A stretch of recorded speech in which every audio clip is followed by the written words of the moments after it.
بسم اللہ الرحمن الرحیم وَإِلَٰهُكُمْ إِلَٰهٌ واحد، اور تم سب کا الہ ایک ہی الہ ہے۔ تم سب سے مراد کون ہے؟ تمام انسان، تمام انسانوں سے خطاب ہے کہ تمہارا حقیقی معبود صرف اللہ ہے۔ سورۃ الحج میں آتا ہے ذَلِكَ بِأَنَّ اللَّهَ هُوَ الْحَقُّ وَأَنَّ مَا يَدْعُونَ مِن دُونِهِ هُوَ الْبَاطِلُ، یہ اس لیے کہ اللہ ہی دراصل الہ برحق ہے اور اس کے سوا لوگ جس کو پکارتے ہیں وہ سب باطل، کیونکہ ان کا وجود ہی کوئی نہیں، ان کی کوئی حقیقت ہی نہیں۔ سورۃ النجم میں آتا ہے ان ہی الا اسماء سمیتموها، نہیں ہے وہ مگر کچھ نام جنہیں تم نے نام رکھ لیا، تم نے خود ہی کچھ نام رکھ لیے کچھ چیزوں کے اور ان کو الہ بنا لیا کہ یہ بھی خدا اور یہ بھی خدا ہے، ان کی حقیقت تو کچھ نہیں، وہ تو ہے ہی نہیں خدا، ہے ہی نہیں الہ۔ اور یہ ہوا کیسے؟ سمیتموها انتم وآباؤکم، تم نے اور تمہارے باپ دادا نے یہ غلطی کی۔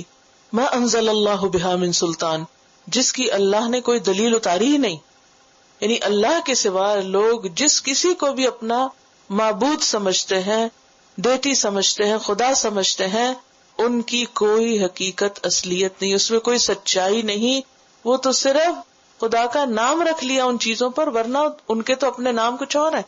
مثلاً اگر کوئی ستارے کو خدا کہے تو ستارہ خدا کیسے ہو سکتا؟ ستارہ تو کیا ہے؟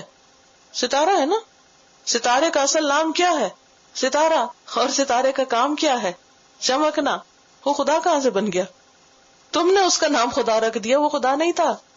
یہ بالکل کوئی لاجک ہی نہیں ہے نا اس بات میں۔ اسی طرح اگر کسی پتھر کو کسی نے خدا کا نام دے دیا کہ یہ ہمارا معبود ہے اور ہم اس کی پوجا کرتے ہیں، تو وہ کیا ہے؟ دراصل اس کے اپنے ذہن کا خلل، وہ تو ہے ہی نہیں۔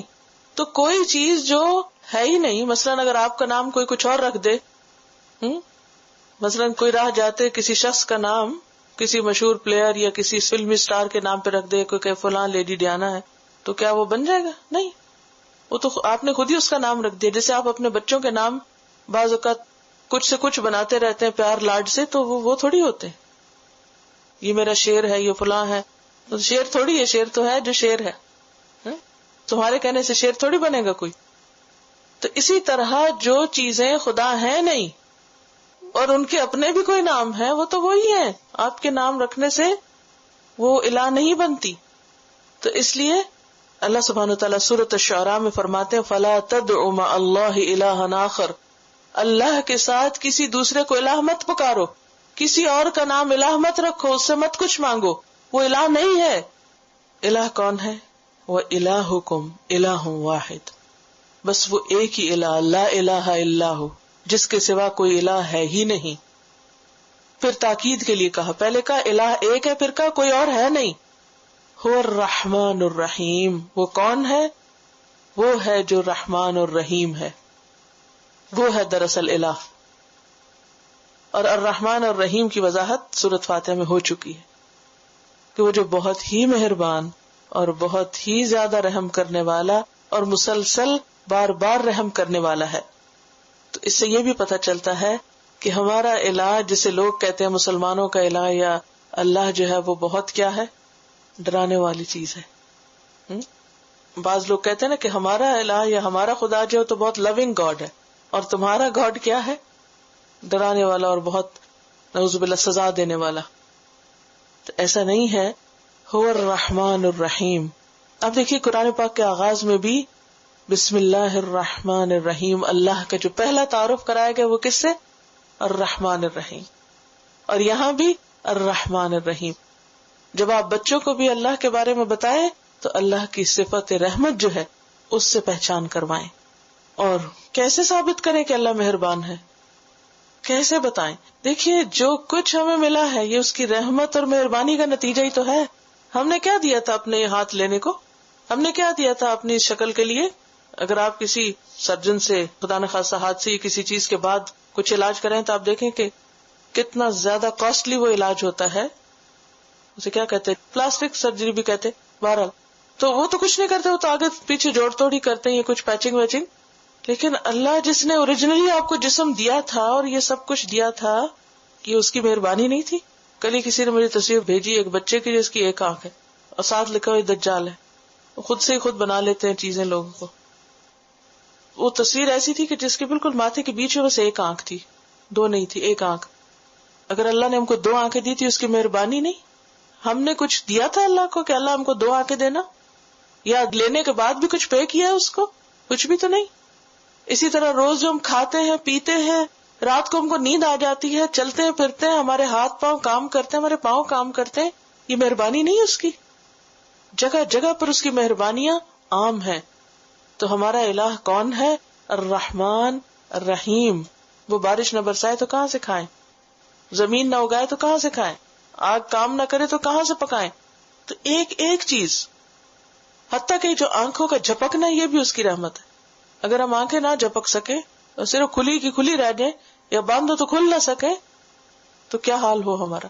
چھوٹی سی نعمت بھی چلی جائے تو ہم بیکار ہو کے رہ جائیں. ایک ہماری زبان ہلنے سے انکار کر دے, بولنے سے, تو کیا کر سکتے ہیں؟ کوئی ہے جو اور زبان لگا دے؟ نہیں. یہ سب اس کی مہربانی ہے. تو ہم اس کی عبادت کرتے ہیں جس نے ہم کو پیدا کیا, جس نے ہم کو سب کچھ دیا, اور جو مسلسل دے رہا ہے, جو ہماری ہر چیز کا مالک ہے, جس نے ہماری ساری ضروریات پوری کرنے کے انتظام کر رکھے. کتنی ساری ضروریات ہے نا ہماری, اور ہر ضرورت کے لیے اس نے کچھ نہ کچھ بنایا. حتیٰ کہ ہماری ہر بیماری کے لیے اس نے علاج پیدا کیا ہوا, دوا رکھی ہوئی ہے. لِكُلِّ دَاءٍ دَوَاء. عقل بھی دی تو کس نے؟ اسی نے دی. تو سب کچھ جس نے دیا, ہمیں بھی پھر اسی کے لیے اپنا سب کچھ وقف کرنا چاہیے. ہمیں بھی اسی کا بن جانا چاہیے جس نے ہمیں سب کچھ دیا. تو یہ سوال تھا نا کہ کیوں اللہ کی عبادت کرے, کیوں نماز پڑھے؟ تو بات یہ ہے کہ جس نے ہمیں سب کچھ دیا, ہمارے اوپر بھی لازم ہے کہ ہم اپنا سب کچھ اسی کے نام کر دیں. کیسے؟ ان صلاتی و نسکی و محیایا و مماتی للہ رب العالمین. بے شک میری نماز اور میری قربانی, میرا جینا, میرا مرنا, میرا سجدہ, میرا صدقہ, ہر چیز کس کی خاطر ہو؟ اس کی خاطر. یہی عبادت ہے کہ ہمارا سب کچھ اس کے نام ہو, اس کی خوشی میں ہو, اس کی خاطر ہو. ہماری ساری امیدوں کا مرکز اور محبتوں کا مرکز وہی ہو. وَإِلَٰهُكُمْ إِلَٰهٌ وَاحِدٌ لَا إِلَٰهَ إِلَّا هُوَ الرحمن الرحیم. اور ویسے بھی آپ دیکھیے کہ ہماری جو عبادات ہیں, جو حتیٰ کہ احکامات اس نے ہمیں دیے, اس میں بھی اس کی رحمت ہے. حدیث میں آتا ہے ان ھذا الدین یسر, یہ دین آسانی پر مبنی ہے. کیسے؟ صلی قائما, ایک موقع پہ آپ نے فرمایا صلی قائما, کھڑے ہو کے نماز پڑھو. فإن لم تستطع فقاعدا, نہیں کھڑے ہو سکتے بیٹھ کے پڑھ لو. فإن لم تستطع فعلى جنب, اور بیٹھ کے بھی نہیں پڑھ سکتے لیٹ کے پڑھ لو. تو عبادت میں سہولتیں بھی کیا ہیں؟ دراصل اس کی رحمتیں, اس کی مہربانی. تو ہمارا الہ ایسا نہیں کہ جو اپنی عبادت کے تقاضے میں بھی انسان کو پریشان کرے, اس میں بھی وہ سہولتیں دیتا ہے, نہایت مہربان ہے. اب اس کے الہ ہونے کی نشانیاں پوری کائنات میں بکھری ہوئی ہیں. اب کچھ نشانیوں کو بطور دلیل لایا گیا ہے. یہ اگلی آیت میں اللہ کے الہ یا معبود ہونے کی دلیل دی گئی ہے کہ کون ہے اللہ, وہ جس نے یہ سب کچھ بنایا. کیا؟ تھوڑی سی ڈیٹیل دیکھیے. کائنات میں جو کچھ ہے یہ اللہ کا تعارف ہے, اس کی قدرت کی نشانیاں اور جھلکیاں ہیں کچھ. ان فی خلق السماوات والارض, بے شک آسمانوں اور زمین کی پیدائش میں, اور صرف آسمان و زمین کی نہیں بلکہ جو کچھ اس کے اندر ہے ان سب کی پیدائش میں. ان the creation of heavens and the earth. واختلاف اللیل والنہار, رات اور دن کے اختلاف میں. اختلاف کا ایک معنی تو کیا ہے کہ ایک جاتا ہے اور ایک آتا ہے, ایک دوسرے کے پیچھے آنا. پھر ایک اور اختلاف یہ کہ کبھی دن لمبا اور رات چھوٹی, اور کبھی رات لمبی اور دن چھوٹا, یہ بھی اختلاف ہے. پھر اسی طرح ہر 2 دن ایک جیسے نہیں ہوتے, ہر 2 راتیں ایک جیسی نہیں ہوتی, ہے نا, فرق ہوتا ہے نا. کوئی دن خوشی کا ہوتا ہے, کوئی غم کا ہوتا ہے, کوئی کیسا ہوتا ہے, کوئی کیسا ہوتا ہے. انسانوں پر بھی اور قوموں پر بھی مسلسل چینجز آتے رہتے ہیں, مسلسل تبدیلیاں آ رہی ہیں. تو یہ تبدیلیاں کیا ہیں؟ دراصل اختلاف. تو رات اور دن کے اختلاف میں, کانسٹنٹ چینجز میں, والفلک, اور کشتیوں میں. فلک جو ہے مذکر مؤنث واحد جمع سب کے لیے آتا ہے, اور اس میں شپس اور آبدوزیں, سب مرین سب شامل ہیں. اور وہ کشتیاں التی تجری فی البحر، وہ جو سمندر میں چلتی ہیں. اور میں کے میں نے 2 معنی لکھائے تھے، کیا؟ اندر اور اوپر. کچھ جہاز اوپر چلتے ہیں پانی کے، اور کچھ سمندر کے وہ بیچ میں نیچے جا کے اتر کے چل رہے ہوتے ہیں. تو وہ کشتیاں جو سمندر کے بیچوں بیچ چل رہی ہوتی ہیں، کس چیز کے ساتھ؟ بما ينفع الناس، اس چیز کے ساتھ جو لوگوں کو فائدہ دیتی ہے، جو لوگوں کے لیے بینیفیشل ہے. کیا؟ سامان تجارت. کتنا سامان ایک کانٹیننٹ سے دوسرے میں ایکسچینج ہوتا ہے ان شپس کے ذریعے. کچھ یہاں اگتا ہے، کچھ وہاں اگتا ہے. اب آپ دیکھیں کہ اس وقت کسی دیسی سٹور میں جا کے جتنے آپ مسالے لیتے ہیں ان میں سے کوئی شاید ہی ایک یہاں اگتا ہو. تو وہ کیسے یہاں آتا ہے؟ امپورٹ کیسے ہوتا ہے؟ کون اٹھا کے لاتا؟ سب باہر تو نہیں آتا. ہوائی جہاز تو اب بنے ہیں، اس کے لیے بھی لفظ استعمال ہو سکتا فل کا، کیونکہ گھومنے والی چیز کے لیے آتا ہے. تو یہ سب کچھ ایک جگہ سے دوسری جگہ کشتیوں کے ذریعے پہنچتا ہے. تو یہ ہے جو لوگوں کو فائدہ دیتا ہے. پھر انسانوں کی سواری کے کام آتا ہے، اس میں بھی نشانی ہے. وما انزل اللہ من السماء، اور جو بھی اللہ نے آسمان سے اتارا، اوپر سے جو بھی چیزیں آئیں، من ماء، پانی میں سے، یعنی خصوصی طور پہ پانی بارش کا جسے ہم دیکھتے ہیں. فاحیا بہ الارض، پھر اس نے زندہ کیا اس پانی کے ذریعے زمین کو. زمین کے خشک ہونے کے بعد جب زمین جاگی اور اس میں سے نباتات اٹھے، سرسبز ہو گئی، تو یہ اس کا زندہ ہونا ہے. قرآن مجید میں یہ آپ اور جگہوں پر بھی پڑھیں گے. زمین کی موت کیا ہے؟ اس کا خشک ہونا. اور اس کی زندگی کیا ہے؟ اس کا سرسبز ہو جانا، کچھ اگانا. بعد موتہا، اس کی موت کے بعد یعنی خشک ہونے کے بعد اللہ دوبارہ زمین کو زندہ کر دیتا ہے. وبث، اور اس نے پھیلا دیے، فیہا، اس میں، من کل دابۃ، ہر قسم کے جاندار.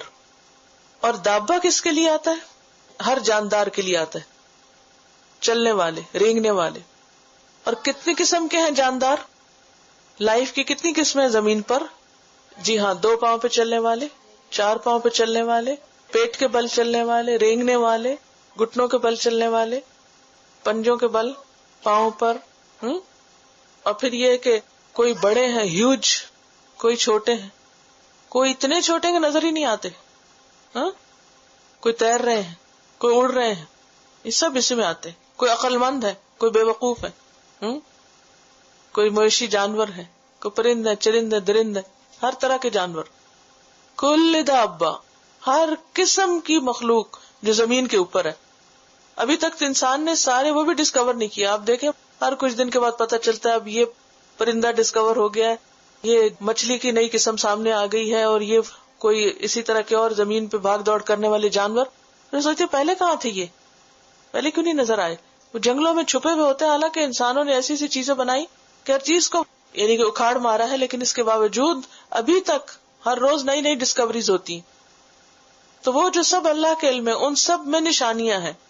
اور تصریف الریاح، اور ہواؤں کی گردش.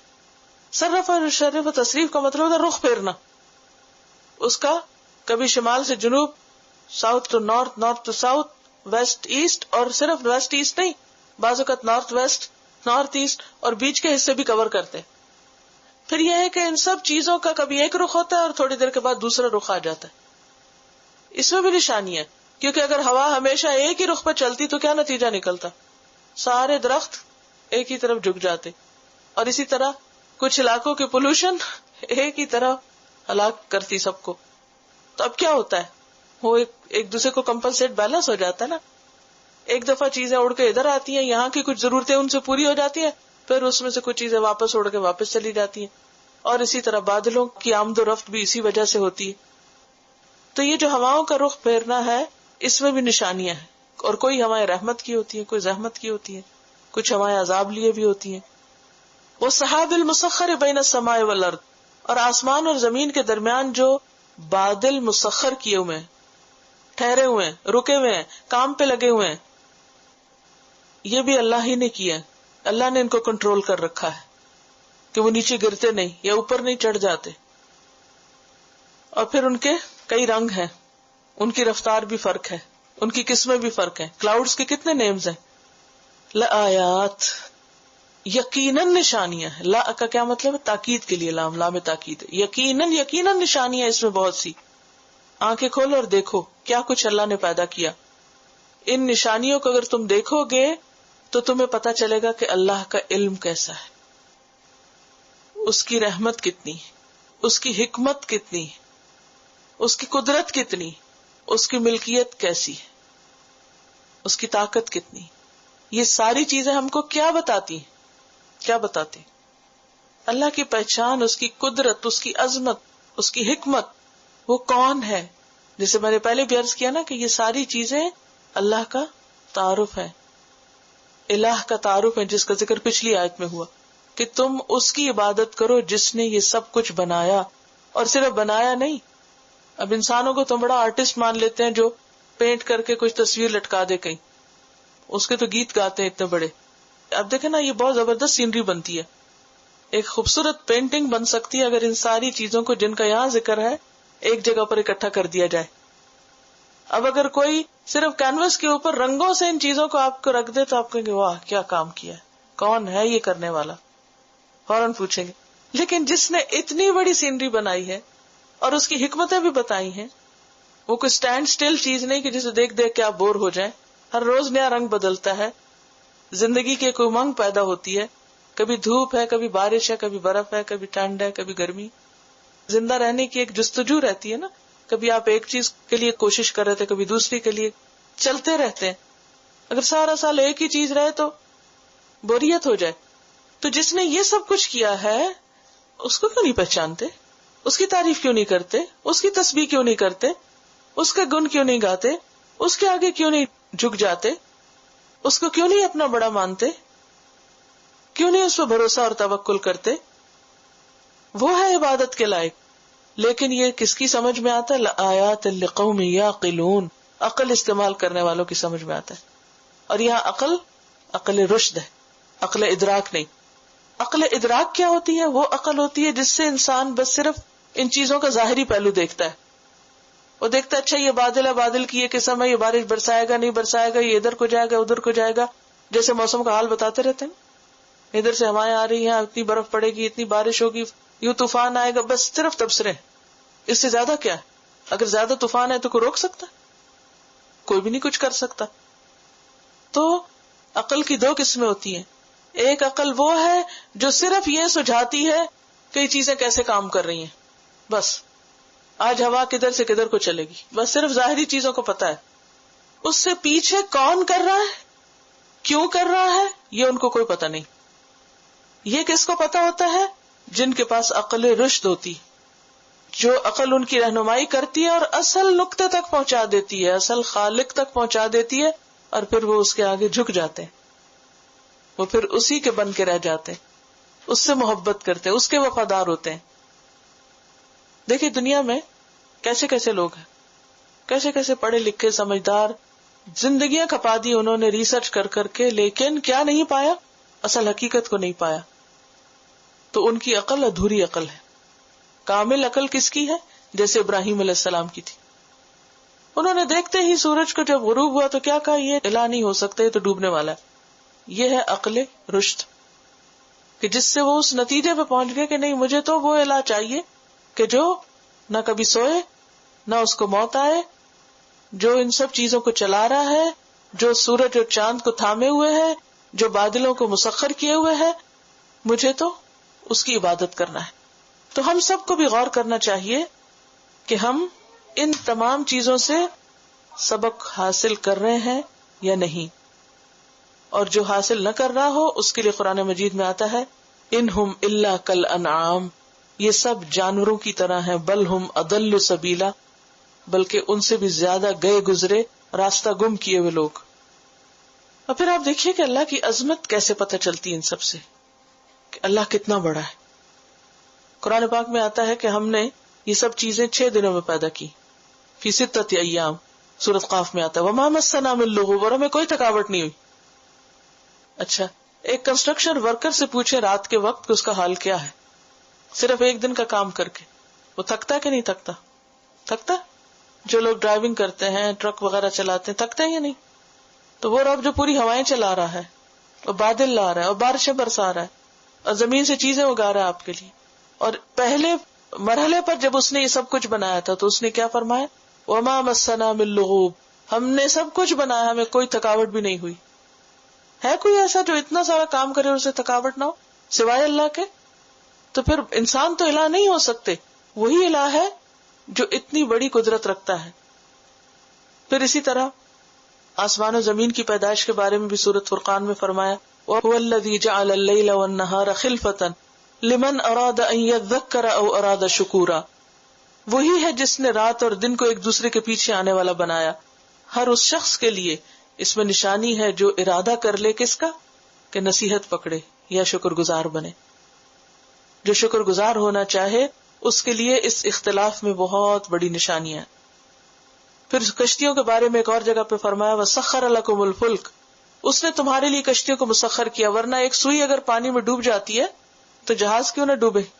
اسی نے جو ان کو تھاما ہوا اور یہ صلاحیت بخشی کہ وہ سطح سمندر کے اوپر تیرے، اور یہ اس کے حکم سے ہو رہا ہے.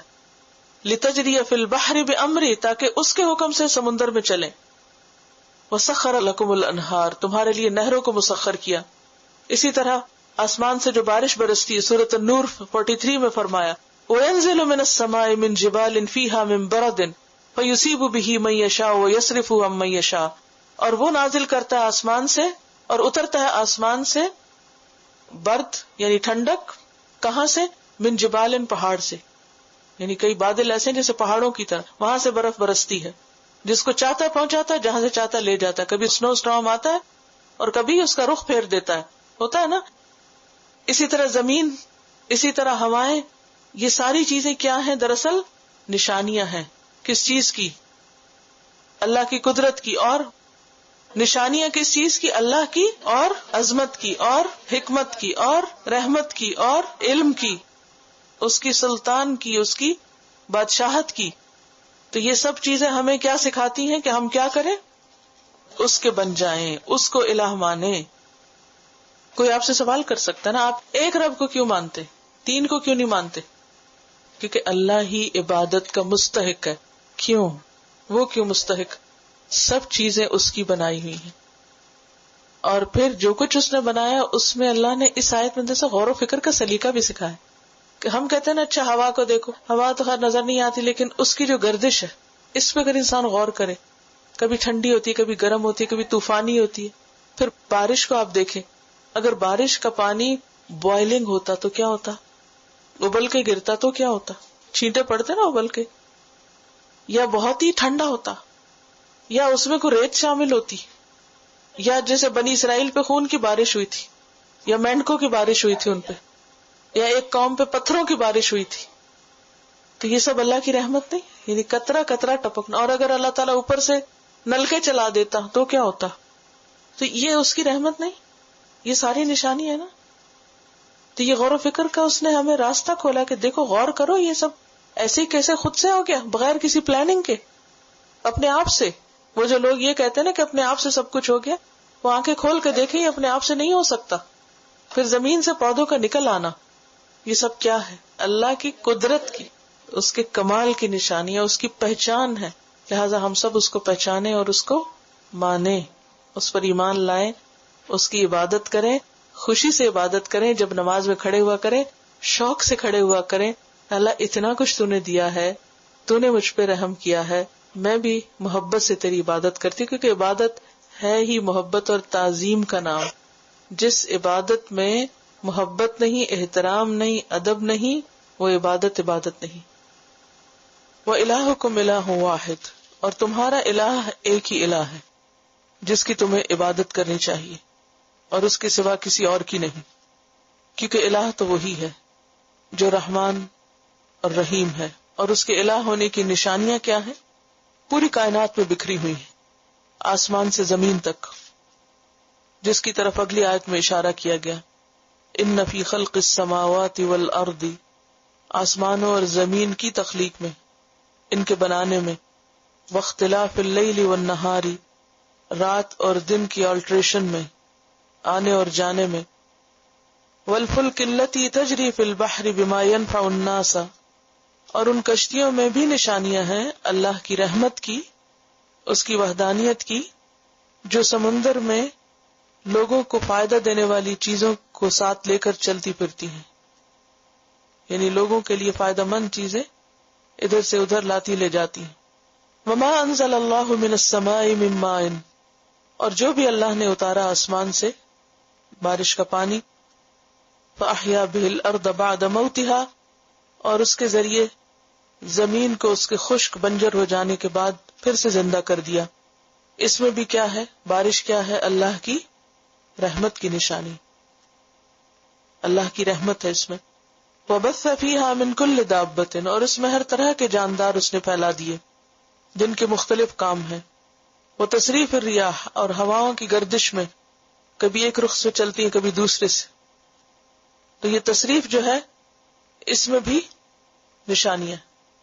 ہواؤں میں سے بہت سی ہوائیں جو ہیں وہ خوشخبری کا پیغام لاتی، تو یہ پھر کس چیز کی نشانی ہے؟ ہواؤں کا چلنا اللہ کی رحمت کی، اللہ یہ کہ وہ تیز طوفانی ہو جائے اور عذاب کی شکل اختیار کر لے، ورنہ اس میں بھی اللہ کی رحمت ہے، کیونکہ پچھلی آیت سے کنیکٹ کر رہی ہیں اس کو. والسحاب المسخر بین السماء والارض، اور بادلوں میں بھی نشانی ہے اللہ کی رحمت کی جو آسمان اور زمین کے درمیان مسخر ہیں. اگر وہ مسخر نہیں ہوتے اور کبھی ایک ٹکڑا گرتا کبھی دوسرا گرتا تو کیا ہوتا؟ زندگی دوبھر ہو جاتی. یعنی اتنے بھاری بادل، آپ کو معلوم ہے کہ وہ پانی یا برف جب زمین پہ آ جاتی ہے تو اس کا کتنا بوجھ ہو جاتا ہے، لیکن جب تک یہ برف آسمان میں تھی، مسخر تھی، رکی ہوئی تھی، تو وہ نقصان دہ نہیں تھی. اور یہ بھی ہو سکتا تھا کہ اللہ تعالیٰ ایک ہی دفعہ سب گولوں کی شکل میں برسا دیتا، لیکن جس طریقے سے بارش اور برف برساتا ہے یہ سب کیا ہے؟ دراصل اللہ کی رحمت ہے. تو یہ مسخر ہونا جو ہے، اور پھر یہ ہے کہ انسان کی خدمت پر معمور ہے. ان بادلوں کا اس کے سوا کوئی کام نہیں کہ یہ ہمارے فائدے کے لیے چل رہے ہیں. بین السماء والارض لآیات لقوم یعقلون، اس میں نشانیاں ہیں عقل رکھنے والی قوم کے لیے، عقل رکھنے والے گروہ کے لیے. میں نے جب نشانیوں کی بات کی تھی تو میں نے عقل رکھنے والوں کے لیے کچھ اللہ کی قدرت اور رحمت اور اس کی حکمت کی نشانیوں کا ذکر کیا تھا. تو یہ تمام نشانیاں کس بات کی دلیل ہیں؟ اللہ کی قدرت کی، اس کی رحمت کی، اس کی حکمت کی، اس کے علم کی. تو ہمیں کیا کرنا چاہیے؟ ان نشانیوں میں غور و فکر کرنا چاہیے، اور غور و فکر کر کے نتیجہ کیا نکالنا چاہیے، کس نتیجے پر پہنچنا چاہیے، کیونکہ غور و فکر تو بہت سے لوگ کر رہے ہیں. کیا لوگ ان نشانیوں میں غور و فکر کر رہے ہیں؟ مسلمز بھی اور نان مسلمز بھی کر رہے ہیں نا. لیکن اس سارے غور و فکر کا نتیجہ کیا ہوتا ہے؟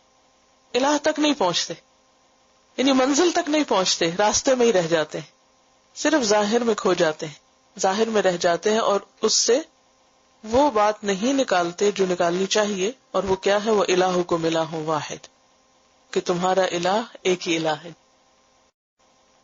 ومن الناس، اور لوگوں میں سے بعض ایسے بھی ہیں، من یتخذ، جو بنا لیتے ہیں، من دون اللہ، اللہ کے سوا، اللہ کو چھوڑ کر کیا بنا لیتے ہیں؟ اندادن، ہمسر، برابر، ایکولز. یعنی واضح دلائل دیکھنے کے باوجود، اللہ کی قدرت اور اس کے علم اور اس کی حکمت کی نشانیاں دیکھنے کے باوجود وہ اللہ کے ساتھ کچھ دوسری ہستیوں کو اس کے برابر قرار دے دیتے ہیں. یحبونہم، وہ ان سے محبت کرتے ہیں، ان ہستیوں سے، ان الہوں سے، کحب اللہ، جیسی محبت اللہ سے کرنی چاہیے. سب سے بڑھ کر انسان کی محبت کا مستحق اللہ ہے، جس کے اس پر بے شمار احسانات ہیں. لیکن انسانوں میں سے کچھ نمک حرام قسم کے، نمک حرام کا معلوم ہے نا مانا، بے وفا قسم کے لوگ ایسے ہیں کہ جو سب کچھ لیتے تو اللہ سے ہیں، فائدہ تو اس سے اٹھاتے ہیں، لیکن جب حق دینے کی باری آتی ہے تو غیر اللہ کی طرف متوجہ ہو جاتے ہیں، ان کی عظمت ان کے دلوں پہ چھا جاتی ہے اور وہ ان سے محبت کرنے لگتے ہیں. لیکن سب ایسے نہیں ہوتے. ایمان والے اس کے برعکس ہوتے ہیں. وہ کیا کرتے ہیں؟ والذین آمنوا اشد حبا للہ، وہ لوگ جو ایمان لائے اللہ کی محبت میں شدید ترین ہوتے ہیں، پختہ ترین ہوتے ہیں، بہت پکے ہوتے ہیں. اللہ کی محبت ان کے دل کے اندرونی پردوں میں جاگزیں ہو جاتی، وہاں جا کے راسخ ہو جاتی، اور کوئی دوسری چیز ان کو اللہ کی محبت سے ہٹا نہیں سکتی، دور نہیں کر سکتی. اللہ کی محبت کے راستے میں کچھ رکاوٹیں ہوتی ہیں، کچھ پردے حائل ہوتے ہیں، اور وہ کیا ہے؟ ظاہری چیزوں کی اٹریکشن کے پردے. جو چیز انسان کو حیران کر دی، کیونکہ الہ کا مطلب کیا ہوتا ہے؟ جس سے عقل حیران ہو جائے، وہ جس کی تخلیق اور جس کی قدرت اور جس کے کاموں پر عقل حیران ہو جائے. تو انسان کی یہ ہمیشہ سے کمزوری رہی ہے کہ وہ اصل خالق اور مالک تک پہنچنے سے پہلے ہی اس کی بنائی ہوئی بہت سی چیزوں کے ظاہری حسن میں کھو کے رہ جاتا ہے، ظاہری پردوں میں اٹک جاتا ہے، اصل تک نہیں پہنچتا، کور تک نہیں پہنچتا. لیکن اہل ایمان اس سے اوپر ہوتے ہیں، وہ ظاہر میں نہیں کھوتے، وہ اصل تک پہنچتے ہیں. جیسے پچھلی تمام نشانیاں جن کا ذکر کیا گیا اور فرمایا کہ عقل والوں کے لیے اس میں نشانیاں ہیں. اور کیا نشانیاں؟ کہ وہ اپنے خالق کو پہچانتے، وہ ان چیزوں میں نہیں کھوتے. کیونکہ یہ جتنی بھی چیزوں کا ذکر ہے ان میں سے اکثریت کو لوگوں نے اپنا الہ بنا رکھا، لیکن ایمان والے وہ مخلوق میں نہیں گم ہوتے، وہ مخلوق کے ذریعے سے خالق تک پہنچ جاتے ہیں. وہ مخلوق کی خوبصورتی میں اور مخلوق کی حیران کن چیزوں میں گم نہیں ہوتے، بلکہ وہ ان تمام نشانیوں کے ذریعے اصل خالق کو پہچان کر اس سے محبت کرتے ہیں. والذین آمنوا اشد حبا للہ. اور اشد کا لفظ کیا ہے؟ اسم تفضیل. تفضیل کا لفظ فضیلت سے نکلا ہے، سپرلیٹو ڈگری، شدید ترین، پختہ ترین. اور اس کا کیا معنی ہے شدید ترین؟ یعنی ہر حال میں، خواہ سرا ہو یا درا. کیا معنی؟ خوشی کی حالت ہو یا تکلیف کی حالت، خوش ہو یا غمگین ہو، ان پر اللہ کی نعمت ہو یا کوئی آزمائش ہو، وہ کسی حال میں بھی اپنے رب سے ناراض نہیں ہوتے. وہ ہر حال میں اپنے رب سے محبت کرتے ہیں، یعنی وہ اپنے محبوب سے نالا، خفا، ناراض نہیں ہوتے، بلکہ ان کی محبت ہر حال میں قائم رہتی ہے. محبت کے بھی کئی درجے ہیں نا، اور کئی قسمیں ہیں. بعض اوقات انسان کسی چیز سے محبت کرتا ہے کیونکہ اس سے اس کو ایک لذت اور ایک ٹیسٹ ملتا ہے، مثلا کھانے کی چیزوں کی محبت ہے، ایک اور اسی طرح کی، تو لذت کی وجہ سے محبت ہوتی ہے کہ وہ چیز لذیذ ہے اس کے نزدیک. بعض اوقات انسان کو کسی چیز سے فائدہ ملتا ہے، نفع کی خاطر اس سے محبت کرتا ہے. مثلا آپ کی جاب ہے یا بزنس ہے، اس میں سے آپ کو پروفٹ ملتا ہے، آپ کو ویجز ملتی ہیں، تو کیا ہوتا ہے؟ آپ کو اس سے محبت ہو جاتی ہے کیونکہ آپ کو اس کے فائدہ حاصل ہو رہا ہے. اور کچھ چیزوں سے محبت ان کی فضیلت کی وجہ سے ہوتی ہے کہ وہ بہت بڑی چیزیں حیران کن ہوتی ہیں، انسان ان سے مروب ہوتا ہے، متاثر ہوتا ہے، امپریس ہوتا ہے، تو ان سے محبت کرنے لگتا ہے. اب کیا ہوتا ہے؟ لوگوں کی محبت پائیدار نہیں ہوتی، دنیا کی چیزوں سے بدلتی رہتی ہے. آپ نے یہ نہیں دیکھا ہوگا کہ کوئی کھانا جو بچپن سے آپ کو بہت پسند تھا وہ آج بھی پسند ہو، نہیں نا. ایسے ہر کچھ عرصے کے بعد جو انسان کے جسم میں تبدیلیاں آتی ہیں، ماحول موسم تبدیل ہوتا ہے، تو وہی کھانا جو سردیوں میں مثلاً آپ کو بہت اچھا لگتا ہے، بعض اوقات گرمیوں میں اچھا نہیں لگتا، تو آپ کو اس کی طلب نہیں رہتی، چاہت نہیں رہتی، ایک طرف کر دیتے ہیں آپ. اسی طرح بعض لوگوں کو ایک موسم اچھا لگتا ہے، بعض لوگوں کو دوسرا موسم اچھا لگتا ہے. لیکن جن لوگوں کے دل میں اللہ کی محبت ہوتی ہے وہ ہمیشہ باقی رہتی ہے، وہ بدلتے موسم کے ساتھ بدلتی نہیں، ہر حال میں قائم رہتی ہے. یہ نہیں کہ جب دن اچھے ہیں تو اللہ بہت اچھے ہیں، اور جب دن پھرے تکلیف آئی تو اللہ کے خلاف باتیں شروع کر دی، یا ناراضگی کا اظہار یا تنگ دلی کا اظہار. ایسا نہیں کرتے. وہ اشد حبا للہ، ان کی محبت ہر حال میں قائم رہتی ہے. بعض لوگ بعض چیزوں سے اس لیے محبت کرتے ہیں کہ اس سے فائدہ. مثلاً ایک بزنس سے کسی کو محبت ہے جب تک اس میں پروفٹ اچھا ہے, اور اگر پروفٹ کی بجائے لاس ہونا شروع ہو جائے تو کتنے لوگ اسی چیز سے محبت کریں گے؟ نہیں کریں گے, ختم. آپ کہیں جاب کر رہے ہیں, بہت اچھا اس کا معاوضہ مل رہا ہے, جاب میں بہت آپ ایفیشینٹ ہے, بہت ہی محنت کر رہے ہیں, لیکن اگر آپ کی سیلری بند کر دی جائے تو کیا ہوگا؟ وہ محبت کہاں جائے گی؟ ختم.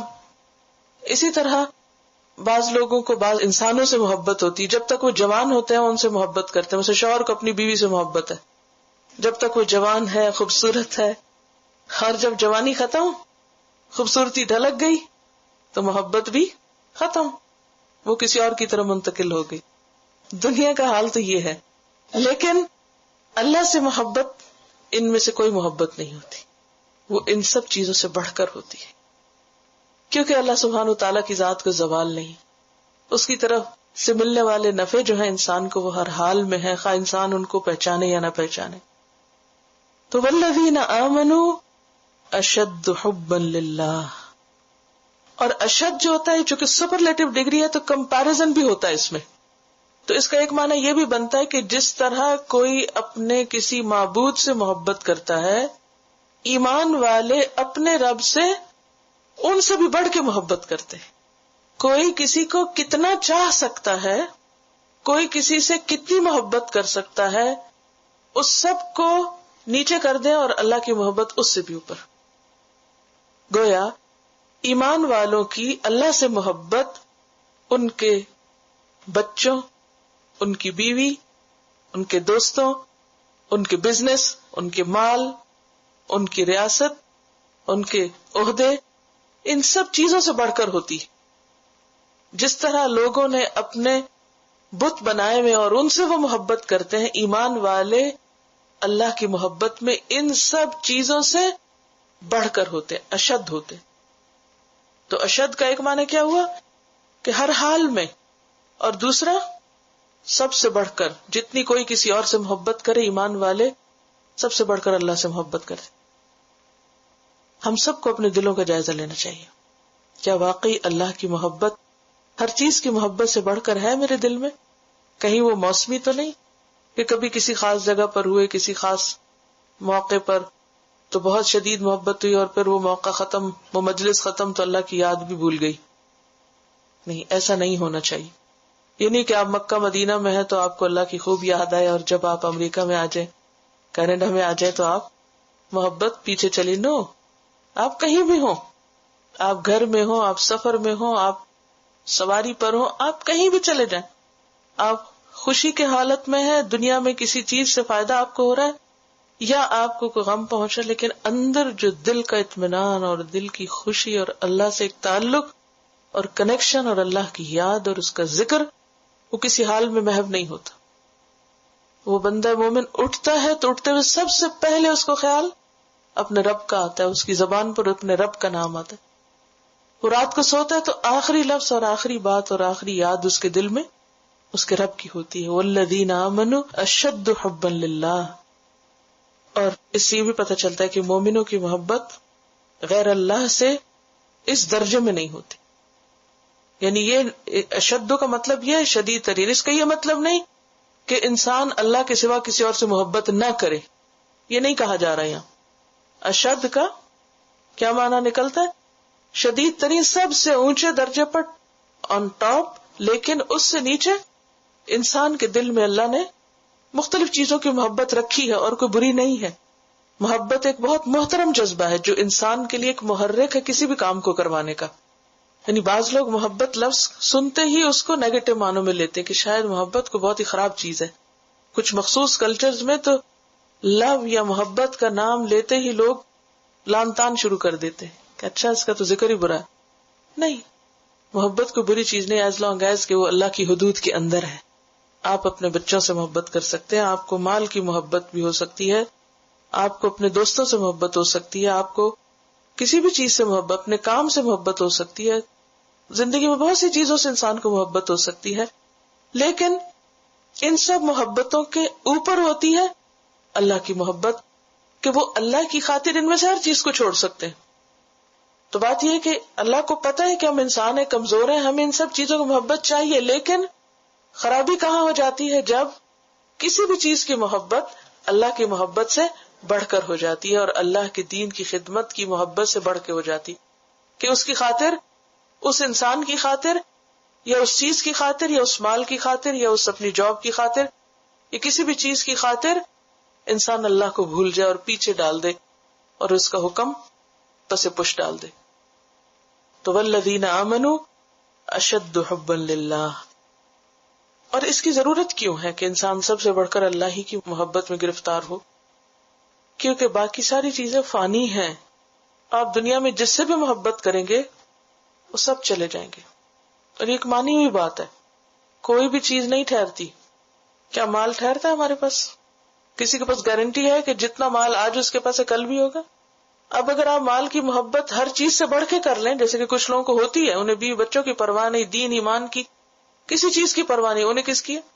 صرف پیسوں سے دلچسپی کہ اور کیسے بنایا جائے، اور کیسے بنایا جائے. اس میں حتیٰ کہ وہ اپنے آپ کو بھی بھول جاتے ہیں، اپنی صحت کا بھی خیال نہیں، نہ بیوی بچوں کے حقوق کا پتہ، نہ کسی انسان، کچھ نہیں پتہ، صرف مال مال مال. کسی کو اسی طرح جاب کا عشق ہوتا ہے، کسی کو کسی اور چیز کا. اب کیا ہوتا ہے اس کا نقصان؟ کیوں کہا گیا کہ سب سے بڑھ کے اللہ ہی سے کرو اور ان چیزوں سے نہ کرو؟ کیونکہ ان میں سے کوئی چیز بھی پائیدار نہیں. مال بھی چلا جاتا ہے، جابز بھی چلی جاتی ہیں، انسان کی جوانی اور حسن بھی چلا جاتا ہے، بیوی بچے بھی چلے جاتے ہیں، دوست بھی چلے جاتے ہیں. نیم اینی تھنگ کہ جس کے لیے آپ کو گارنٹی ہو کہ یہ نہیں جائے گا، یہ تو میرا بہت ہی لائل ہے اور ہمیشہ میرے ہی ہاتھ میں رہے گا اور میرا ہی بن کے رہے گا. کسی کا دل آپ کے ہاتھ میں نہیں ہے، کوئی آپ کے ہاتھ میں نہیں ہے. انسان بھی اگر آپ سے محبت کرتے ہیں، اس نے آپ کے بچے آپ سے محبت کرتے ہیں، یا ماں باپ آپ سے محبت کرتے ہیں، یا بہن بھائی یا دوست کوئی بھی محبت کرتا ہے، وہ بھی اللہ ہی ان کے دلوں میں ڈالتا ہے. اور اگر وہ نہ ڈالے تو کوئی آپ سے محبت نہیں کر سکتا. تو اگر کبھی بھی زندگی میں آپ کو کسی سے بھی محبت ملے تو یہ دراصل اللہ کا انعام اور احسان ہوتا ہے، وہ دلوں میں ڈالتا ہے. اللہ سبحانہ وتعالیٰ نبی صلی اللہ علیہ وسلم کی محبت کے بارے میں بھی فرماتے لو انفقت ما فی الارض جميعا ما الفت بین قلوبہم. اگر وہ سب کچھ جو زمین میں ہے تم ان پہ خرچ کر ڈالتے، تم ان کے دلوں میں محبت نہیں ڈال سکتے تھے. محبت ایسی چیز نہیں کہ جو جا کے انسان کسی مال پیسے سے خرید سکے، اس سے نہیں خرید سکتے آپ. نبی صلی اللہ علیہ وسلم کو کہا جا رہا ہے کہ صحابہ آپ سے محبت کرتے ہیں، آپ کے ساتھی آپ سے شدید محبت کرتے ہیں، یہ محبت اللہ نے ان کے دلوں میں ڈالی ہے آپ کے لیے. اگر آپ زمین بھر کی دولت ان پہ خرچ کرتے تو آپ یہ محبت ان میں ڈال نہیں سکتے. تو کوئی انسان اگر ہم سے محبت کرتا ہے، بھلے وہ رشتہ دار ہو یا نہ ہو، وہ بھی دراصل کیا ہے؟ اللہ ہی کی دی ہوئی محبت جو اس کے دل میں اللہ نے ہمارے لیے رکھی. ورنہ جب چاہے اللہ اس کا دل بدل دے اور آپ کچھ بھی نہیں کر سکتے. کیونکہ انسان اپنی فطرت کے اعتبار سے مجبور ہے، کمزور ہے، کہ وہ چاہتا ہے کہ کسی سے شدید ترین محبت کرے، اپنا سب کچھ اس کے لیے قربان کر دے، جس کو وہ اپنے سے بڑھ کے چاہے. یہ انسان کے اندر رکھ دیا گیا. اب اگر انسان کو صحیح قبلہ اور صحیح مرکز اور صحیح چیز نہیں ملتی تو پھر کیا ہوتا ہے؟ انسان ادھر ادھر کی محبتوں میں پڑ جاتا ہے، کیونکہ اس نے یہ کرنا تو ہے ہی، کیونکہ تو اس کی فطرت میں، اس کے بغیر تو اس نے رہنا نہیں. تو جس کو رب نہ ملے، جس کو اللہ نہ ملا، وہ پھر کیا ہوا؟ کسی اور چیز کی محبت میں اٹک گیا. اب کیا ہوتا ہے جب انسان کسی اور چیز کی محبت میں اٹکتا ہے اور وہ بیچارہ یا وہ بیچاری چیز اپنی اصل کے اعتبار سے فانی ہے، ناپائیدار ہے، وہ تو چھوڑے گی آپ کو، وہ تو دھوکہ دے گی آپ کو، وہ تو جدا ہوگی آپ سے، وہ تو بے وفائی کرے گی، کیونکہ وہ تو اپنی بھی مالک نہیں. کوئی چیز اپنی مالک خود ہے؟ کوئی انسان اپنا مالک ہے؟ کوئی نہیں، وہ تو مجبور ہے. انسان مر جاتے، کوئی اپنی زندگی کا مالک نہیں. اگر کوئی شخص مرتے دم تک بھی آپ کا لائل ہے، وہ ذرہ برابر نہیں بدلا اپنی محبت میں، لیکن کیا ہوگا؟ اسے جانا ہے نا، اللہ نے بلایا، اسے جانا ہے. تو اب کیا ہے، جب وہ جائے گا تو آپ کی روح بھی ساتھ ہی چلی جائے گی. اسی لیے آپ نے دیکھو کہ کئی لوگ ایک شخص کے مرنے کی خبر سن کے ان کو بھی ہارٹ اٹیک ہو جاتا ہے. وہ ہارٹ اٹیک سے مرتے ہیں کیونکہ دل مرتا ہے نا ان کا، کیونکہ محبت جو ہے نا وہ دلوں کا کنیکشن ہوتا ہے. تو وہ جب ایک گیا تو دوسرا ساتھ ہی چلا گیا. اللہ کے سوا تو کوئی چیز ایسی ہے نہیں کہ جس کے اوپر آپ اپنی جان دے دیں، کیونکہ جان دی ہوئی اسی کی تھی، صرف اسی کے نام پہ جان دے سکتے، کسی اور کے لیے نہیں دے سکتے. اللہ ہم سب کو جانتا ہے نا، ہمارے اندر باہر سے واقف ہے، اسے ہماری ضروریات بھی پتا ہے، اس کو پتا تھا کہ ہمیں کیا چاہیے، تو اس نے ہمیں کیا سکھایا؟ والذین آمنوا اشد حبا للہ. ظاہر کی چیزوں میں مت کھو، عارضی چیزوں کی محبت میں مت مبتلا ہو، اللہ سے محبت کرو. اور اللہ سے محبت کب ہوتی ہے؟ جب اللہ کی معرفت ہوتی ہے، پہچان ہوتی ہے. جو پیچھے ہم نے سب باتیں پڑھی، اس کی بنائی ہوئی چیزوں میں انسان جب غور و فکر کرتا ہے، اس کی کتاب پڑھتا ہے، تو اللہ سے محبت ہوتی ہے. اور اس طرح وہ خلا، وہ جو ویکیوم ہوتا ہے وہ پورا ہوتا ہے. ہر انسان کے اندر ایک خلا ہوتا ہے نا، ایک کمی ہوتی ہے، وہ انسانوں کی محبت سے نہیں پوری ہوتی، وہ چیزوں کی محبت سے پوری نہیں ہوتی، صرف اللہ کی محبت اس کو بھر سکتی ہے. تو جس کو رب کی معرفت ہو جاتی ہے اور اللہ سے شدید محبت ہو جاتی ہے، تو اس کی یہ تلافی ہو جاتی، کمی پوری ہو جاتی، لہذا اس کے اندر ایک کنٹینٹمنٹ آ جاتی، ایک سیٹسفیکشن آ جاتی. پھر انسان اپنے مقصد پر فوکس کر سکتا ہے. باقی چیزوں کی محبت انسان کے ذہن کو بکھار دیتی ہے، انسان وہ نہیں کر سکتا جو اس کو کرنا چاہیے، اور نتیجتاً انسان شرک میں مبتلا ہو جاتا ہے. یہ جو شرک ہے نا، دنیا میں آپ دیکھیں ہر قوم میں، ہر جگہ کسی نہ کسی شکل میں شرک رہا ہے. جب یہ یقین نہ رہا کہ اللہ سب کچھ کر سکتا ہے، تو پھر انسان لاسٹ ہو جاتا ہے نا، پھر انسان کو اور سہارے ڈھونڈتا ہے. کیونکہ خلق الانسان ضعیفا، انسان کمزور پیدا کیا گیا، اس کو کسی نہ کسی سہارے کی ضرورت ہوتی ہے. اور جو اللہ کو نہیں تھامتا، پھر وہ کیا کرتا ہے؟ غیر اللہ کو تھام لیتا ہے، اور پھر وہ بھٹک جاتا ہے، پھر وہ ان میں کھو کے رہ جاتا ہے. تو یہاں سے آ کے اس کا نقصان ہو جاتا ہے، وہ ظاہر میں اٹک کے رہ جاتا ہے. اور خدا کی ضرورت ہر دل میں بسی ہوئی، ہر دل میں اس کے لیے ایک جگہ رکھی ہوئی نا، وہ جگہ اسی کے لیے، اس میں وہی آ سکتا ہے. کسی اور کو آپ رکھیں گے تو وہ وہاں ٹکے گا نہیں، کیونکہ وہ کسی اور کی جگہ ہے نہیں. اور ہم کیا کرتے ہیں؟ اس کے سوا ہر ایک کو وہاں ٹکا رہے ہوتے، اور وہ ٹکتا ہی نہیں وہاں. تو اس سے انسان خود نقصان میں پڑ جاتا ہے. لہذا والذین آمنوا اشد حبا للہ، تو گویا اللہ کی محبت عبادت ہے اور غیر اللہ کی محبت شرک ہے.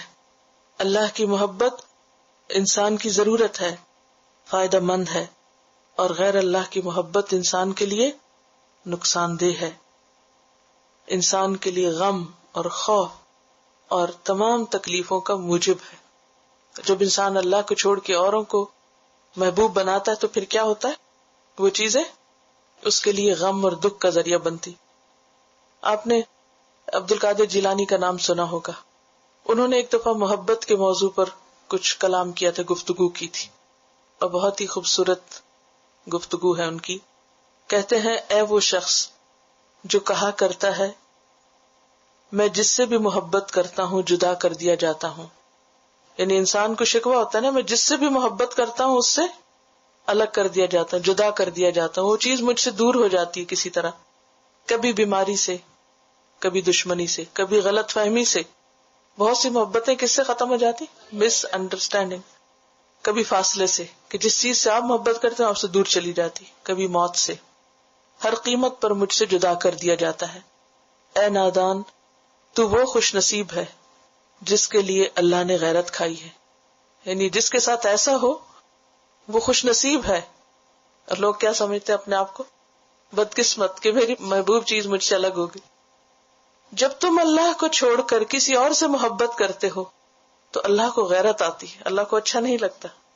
اللہ تجھے اپنے لیے چاہتا ہے، کیونکہ اللہ نے ہمیں کس کے لیے بنایا؟ وما خلقت الجن والانس الا لیعبدون. اور عبادت کیا ہے؟ بہت دفعہ ترجمہ بتا چکی، عبادت کا آپ کو پکا ہو جانا چاہیے. محبت اور تعظیم کے ساتھ اللہ کے سامنے عاجزی دکھانا. محبت عبادت کا حصہ ہے اللہ کی. اللہ تجھے اپنے لیے چاہتا ہے اور تو غیر کا ہونا چاہتا ہے. ہوش کر، ایسا ٹوٹا ہوا برتن بن جس میں اللہ کے سوا کچھ نہ ٹھہرے. جیسے چھلنی ہوتی ہے نا، جب تک تو غیر کے پیچھے بھاگے گا، یعنی اللہ کے سوا کسی اور کے پیچھے بھاگتا رہے گا، اللہ تجھے اسی کے ہاتھ سے توڑے گا. اور جب تو اللہ کا ہو جائے گا تو ساری مخلوق کو تیرے قدموں میں لا بٹھائے گا. پھر لوگ تجھ سے محبت کرنے لگیں گے. تجھے تیرے رشتے، تیری محبتیں، تیری آسائشیں، تیری دولت واپس لوٹا دی جائے گی. وہ ساری چیزیں پلٹ آتی ہیں پھر. اور جن سے تو محبت کرتا تھا اور جن کے لیے رویا کرتا تھا اب وہ تیرے لیے روئیں گے، مگر اب تیرا دل ان سے بے نیاز رہے گا، یعنی تیرا دل بے نیاز ہو جائے گا. جب تک تو ان تمام چیزوں کو دور نہ کرے گا یہ سب تجھے تکلیف دیں گی. محبتیں تکلیف دیتی ہیں، چاہے انسانوں کی ہوں یا کسی اور چیز کی. ان کو نکال کر اللہ کی محبت کو لے آؤ. یعنی نکال کر، انہوں نے نکال کر کہا ہے، لیکن میں سمجھتی ہوں کہ ہمیں نکالنے کے لیے نہیں کہا گیا، ہمیں کیا کہا گیا؟ اشد. ان سب کے اوپر اللہ کی محبت کو لے آؤ. باقی محبتوں کو اللہ کی محبت کے تابع کر دو. جب وہ تابع ہوں گی تو وہ اپنے ٹھکانے اپنی جگہ رہیں گی، اور پھر انسان ٹوٹے گا نہیں. ایسا نہیں ٹوٹے گا کہ جس کے بعد وہ کچھ کرنے کے قابل نہ رہے. کیونکہ بعض اوقات آپ نے دیکھا ہوگا کہ لوگ دماغی توازن کھو دیتے ہیں، پاگل ہو جاتے ہیں، دیوانے ہو جاتے ہیں، ان کو اپنا ہوش نہیں رہتا، اور طرح طرح کی چیزوں کی تکلیف میں مبتلا ہو، کئی طرح کی بیماریاں ہو جاتی. تو خواہ محبت وہ ماں باپ کی ہو یا اولاد کی ہو یا کسی اور چیز کی ہو، انسان کے لیے دکھ اور تکلیف اور غم ہی کا سبب رہتی ہے، جب تک کہ اللہ کی محبت ان سب چیزوں کے اوپر نہ آ جائے. والذین آمنوا اشد حبا للہ ولو یری الذین ظلموا، اور کاش دیکھیں وہ لوگ ظلموا جنہوں نے ظلم کیا. اور یہاں یرا کا مطلب آنکھوں سے دیکھنا نہیں بلکہ سمجھنا مراد ہے، کنسیڈر کرنا. کاش سمجھے وہ لوگ جنہوں نے ظلم کیا. کیا سمجھے؟ اذ یرون العذاب، جب وہ عذاب کو دیکھ لیں گے. یعنی کاش وہ بات جو عذاب کو دیکھ کے سمجھ آئے گی وہ آج سمجھ آ جائے ان کو.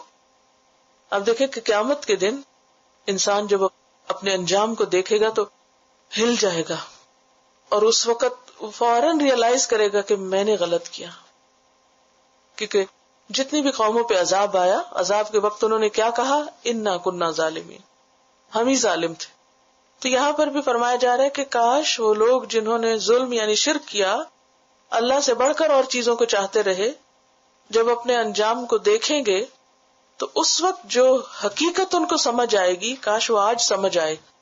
کیا حقیقت؟ ان القوت للہ جمیعا، کہ بے شک قوت، اختیار، غلبہ سارے کا سارا اللہ کے پاس ہے، اللہ ہی سب سے بڑا ہے. تو جب وہ سب سے بڑا ہے تو پھر سب سے بڑی محبت بھی اسی کے لیے ہونی چاہیے، بڑی بڑی قربانیاں بھی اسی کے لیے ہونی چاہیے، سب سے محبوب ترین چیز بھی اسی کے لیے ہونی چاہیے، کیونکہ وہ سب سے بڑا ہے. ساری قوت طاقت اس کے پاس ہے. انسان اللہ کو چھوڑ کے غیر اللہ کے پاس کیوں مانگنے جاتا ہے؟ اس سے کیوں فریادیں کرتا ہے؟ اس سے کیوں کچھ چاہتا ہے؟ کیونکہ وہ سمجھتا ہے یہ میرا کچھ کرے گا. لیکن حقیقت یہ کہ اس کے پاس کوئی طاقت نہیں ہے، کوئی اختیار نہیں. لیکن دنیا میں لوگوں کو یہ بات سمجھ نہیں آتی. قیامت کے دن آئے گی اور وہاں سمجھنے کا پھر کیا فائدہ. وَأَنَّ اللَّهَ شَدِيدُ الْعَذَابِ، اور بے شک اللہ سخت سزا دینے والا بھی ہے. کیونکہ سب کچھ اسی نے دیا، اور اس سے سب کچھ لے کر ہم اپنا سب کچھ کسی غیر کو دے دیں تو یہ اس کو پسند نہیں. یہ بہت بڑا ظلم ہے، حق تلفی ہے. لہذا قیامت کے دن ایسے لوگ سخت سزا کے مستحق ٹھہریں گے. وہ سخت سزائیں کیا ہیں؟ وَإِن يَسْتَغِيثُوا بِمَاءٍ، اگر وہ پانی مانگیں گے، کیونکہ آپ دیکھیں کہ ذرا گرمی ہوتی ہے تو کیا جی چاہتا ہے انسان کا؟ کچھ پیے تو پانی مانگیں گے.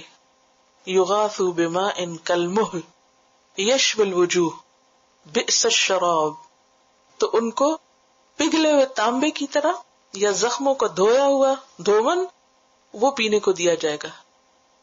یہ ہے شدید العذاب.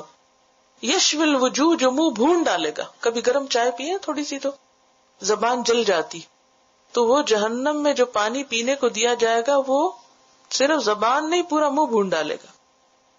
اور حلق کے اندر جائے گا تو کیا ہوگا؟ سورۃ محمد میں آتا ہے وَسُقُوا مَاءً حَمِيمًا، ابلتا پانی پلائے جائیں گے. فَقَطَّعَ أَمْعَاءَهُمْ، جو ان کی آنتیں کاٹ کے باہر نکال دے گا. پیٹ گل جائے گا اندر سے، اتنا شدید. اور نہ صرف یہ کہ اندر، بلکہ جہنم کی آگ ان کی باہر کی کھالیں بھی جلا رہی ہوگی، ایسے کہ کلما نضجت جلودہم بدلناہم جلودا غیرہا لیذوقوا العذاب، کیا مطلب ہے کہ جب ان کی کھال پک جائے گی، یعنی جو ہی آگ لگے گی تو کھال پک جائے گی. آپ نے دیکھا ہوگا کبھی مرغ روسٹ کرتے ہوئے یا اسکن جب گلتی ہے تو کیا ہوتا ہے، اوپر کا حصہ جو ہی وہ گلے گا، حالانکہ وہ سخت ہوتا ہے، گلے گا، اللہ تعالیٰ کیا کریں گے؟ بدلناہم جلود، پھر اسکن چینج کر دی جائے گی، پھر اسکن کئی ہزار دفعہ دن میں چینج ہوگی. کیوں؟ لیذوقوا العذاب، تاکہ عذاب کا مزہ چکھ سکیں. اسی طرح جب کھانے کو کچھ مانگیں گے تو ان شجرۃ الزقوم طعام الاثیم، زقوم کا درخت مجرموں کا کھانا ہوگا. تو اس سے کیا پتہ چلتا ہے کہ دنیا میں اللہ سے بے وفائی کرنا، کسی کو اللہ کے برابر قرار دینا اور کسی کو اللہ سے بڑھ کے چاہنا، یہ کوئی معمولی جرائم نہیں ہے، یہ بہت بڑے جرم ہیں. اور اللہ کے سوا کسی اور پہ بھروسہ کرنا، یہ کسی سے کچھ مانگنا، یہ کسی اور کے لیے یہ سمجھنا کہ یہ میری بگڑی بنا سکتا ہے، تو یہ سب شرک کی قسمیں، ان سے باز آنا چاہیے. اور عمومی طور پر لوگ عام انسانوں کی محبت کے علاوہ جن چیزوں کی محبت میں مبتلا رہے ہیں وہ کیا ہے؟ یا تو انہوں نے پتھروں کے بت بنا لیے، اور وہ بھی کیا تھے؟ نوح علیہ السلام کے زمانے میں یہ شرک شروع ہوا تھا. اور نوح علیہ السلام سے پہلے جو نیک لوگ آتے رہے، جو لوگوں کو ہدایت کا پیغام دیتے رہے، جب وہ مر گئے تو اس کے بعد لوگوں نے ان کی تصویریں بنا لی. ان کو دیکھ کے ہمیں خدا یاد آتا تھا، تو اب ان کی شکل دیکھ کے ہمیں یاد آئے گا. اور پھر ایک آدھ جنریشن کے جانے کے بعد وہ یہ تو بھول گئے کہ ان کو دیکھ کے خدا یاد آتا. وہ خدا تو بالکل بھول گیا، باقی کیا ہو گیا؟ بس وہ شکلیں رہ گئی اور وہ بت رہ گئے. یعوق، یغوث، نصر وغیرہ جن کا قرآن میں ذکر آتا، نیک لوگ تھے جن کی شکلوں پہ پھر بعد میں بت بنا لیے گئے تھے. پھر اسی طرح بعض اوقات مذہبی شخصیتیں، پھر اور چیزیں، درخت اور پتھر اور سورج اور چاند اور باقی چیزوں کا، حتیٰ کہ اتنے زیادہ الہوں کے نام ملتے ہیں کہ جن کو گنا نہیں جا سکتا. ہر وہ چیز، کیونکہ شرک جو ہے وہ انتشار ہے سراسر، جس کو جو چیز اچھی لگی اس نے کہا یہی میرا خدا ہے. لوگ اپنے معبود چنا کرتے تھے، پتھر خوبصورت چن چن کے لاتے اور ہر ایک اپنا پتھر الگ کر لیتا اور کہتا کہ یہ میرا خدا ہے. تو کبھی انسان پتھروں سے اٹریکٹ ہوا، اور کبھی سورج چاند سے، اور کبھی درخت شجر حجر سے، اور کبھی آگ سے ڈرا، اور کبھی ہوا سے، اور کبھی بادلوں سے. تو ان سب چیزوں کو اس نے الہ بنا لیا. تو ان سب چیزوں سے نہ ڈرنا چاہیے اور نہ ان کی محبت شدید ہونی چاہیے. ان سب سے بڑھ کر اللہ سے محبت ہونی چاہیے. یہی دراصل توحید ہے. اگر وہ ان کی نیت یہ ہے، ایک تو پتھر رکھتے ہیں جیسے سترا بنانے کے لیے، اور ایک یہ ہے کہ یہ مقدس چیز ہے، حالانکہ کوئی پتھر مقدس نہیں سوائے حجر اسود کی اور رکن یمانی کے. استبرأ الذین اتبعوا، اب ہوگا کہ انجام کیا ہوگا؟ جب بیزاری دکھائیں گے، جب اظہار برات کریں گے. الذین، وہ لوگ، اتبعوا، جن کی پیروی کی گئی تھی دنیا میں، لیڈرز. من الذین، ان لوگوں سے، اتبعوا، جنہوں نے پیروی کی. لیڈرز اپنے فالوور سے اظہار نفرت کریں گے، ان سے اپنے سارے تعلقات ختم کریں گے، ڈس ایسوسیٹ کر دیں گے. ورأوا العذاب، اور وہ دیکھ لیں گے عذاب کو اپنی آنکھوں کے سامنے. رآ، یرا کا کیا مطلب ہے؟ دیکھنا. یعنی قیامت کے دن نتیجہ کیا نکلے گا؟ جن جن چیزوں کو بھی انسان چاہتا ہے، اور خصوصاً جو انسانوں کی شکل میں ان کو اپنا لیڈر مان کے ان کی محبت اللہ کی محبت سے بڑھ جاتی ہے، تو وہ قیامت کے دن بالکل بری ذمہ ہوں گے، اعلان برات کر دیں گے. وَتَقَطَّعَتْ بِهِمُ الْأَسْبَابُ، اور ان کے سارے اسباب، تعلقات کٹ کے رہ جائیں گے، ختم ہو جائیں گے. سب رشتے، ناتے، تعلقات سب کے سب ختم ہو جائیں گے. دنیا میں تو انسان یہ سمجھتا ہے کہ فلاں میرے کام آئے گا اور فلاں میری بگڑی بنائے گا، لیکن قیامت کے دن کوئی بھی کسی کے کام نہیں آئے گا. دنیا میں مجرم لیڈرز جو ہیں وہ اپنے فالوورز کو دھوکہ دیتے ہیں، اور بعض اوقات یہ کہتے ہیں اتبعوا سبیلنا ولنحمل خطایاکم، ہمارے راستے پہ چلو، قیامت کے دن ہم تمہاری خطائیں اپنے سر لے لیں گے. اور صرف لیڈرز نہیں، عام طور پر بھی آپ دیکھیں لوگ جب اپنی منوانا چاہتے ہیں تو کیا کہتے ہیں؟ میری خاطر یہ کر لو، کل قیامت کے دن تم میرا نام لگا دینا، میرے ذمہ کر دینا. لیکن کل قیامت کے دن تو کوئی کسی کا ذمہ نہ لے گا. وَلَا تَزِرُ وَازِرَةٌ وِزْرَ أُخْرَىٰ، ہر ایک دوسرے سے بھاگے گا اور اعلان برات کر دے گا، کوئی کسی کو فائدہ نہ دے گا. اور دے بھی کیسے سکتے ہیں؟ ہر ایک کو اپنی پڑی ہوگی، ہر ایک دوسرے سے کٹ آف کر لے گا. وتقطعت بہم الاسباب، اور سارے اسباب بھی ختم ہو جائیں گے. سبب کہتے ہیں نا کسی مقصد کو حاصل کرنے کے لیے ذریعہ اور مینز، سارے مینز بھی کٹ جائیں گے، کوئی کسی تک پہنچ بھی نہیں سکے گا، اور اگر کوئی چاہے کہ فائدہ پہنچے تو وہ بھی نہیں ہو سکے. وقال الذین اتبعوا، اور کہیں گے وہ لوگ جنہوں نے پیروی کی ہوگی، کیونکہ انسان جس سے محبت کرتا ہے نا پھر اس کے پیچھے جاتا ہے، پیروی کرتا ہے، اس کی اسی طرح کے کام کرتا ہے. لو ان لنا کرتن، کاش بے شک ہمارے لیے اگر ایک بار لوٹنا ہوتا، اے کاش ہم ایک بار دنیا میں واپس جا سکتے. فنتبرأ منہم، تو ہم بھی ان سے بیزاری کرتے، ہم بھی ان سے اپنا تعلق ختم کرتے. کما تبرؤوا منا، جس طرح انہوں نے آج ہم سے اعلان بیزاری کیا، جس طرح یہ آج ہمیں چھوڑ رہے ہیں، جس طرح انہوں نے آج ہم سے بے وفائی کی ہے. اے کاش ایک دفعہ ہمیں موقع ملے، ہم دنیا میں واپس جائیں اور ہم بھی ان سے ایسا ہی سلوک کریں. سورۃ العنکبوت آیت 25 میں آتا ہے ثم یوم القیامت یکفر بعضکم ببعض ویلعن بعضکم بعضا. کیا مانا ہے؟ پھر قیامت کے دن تم میں سے بعض بعض کا انکار کریں گے اور بعض لوگ بعض کو لعنت کریں گے. وہاں کوئی کسی کو نہیں پوچھے گا. کذالک یریہم اللہ اعمالہم حسرات علیہم، اسی طرح اللہ ان کو ان کے اعمال حسرتیں بنا کے دکھائے گا. وہ اپنے کیے کے اوپر نادم ہوں گے، پشیمان ہوں گے، افسوس کریں گے، غمگین ہوں گے، پریشان ہوں گے، لیکن کچھ فائدہ نہیں. وما ہم بخارجین من النار، اور نہ ہوں گے وہ آگ سے نکلنے والے.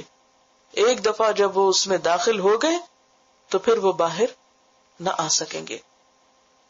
اب چونکہ انسان جس سے محبت کرتا ہے اور جس کو اپنا بڑا مانتا ہے وہ اس کے لیے سب کچھ کرنے کو تیار ہو جاتا ہے، ہر طرح کی قربانی کرتا ہے اس پر. لہذا اہل عرب جہاں یہ سورت یا قرآن مجید شروع میں نازل ہوا، ان کے ہاں کیا تھا کہ لوگ اللہ کے ساتھ بتوں کو، پتھر کے اور دیگر بتوں کو معبود قرار دیتے تھے.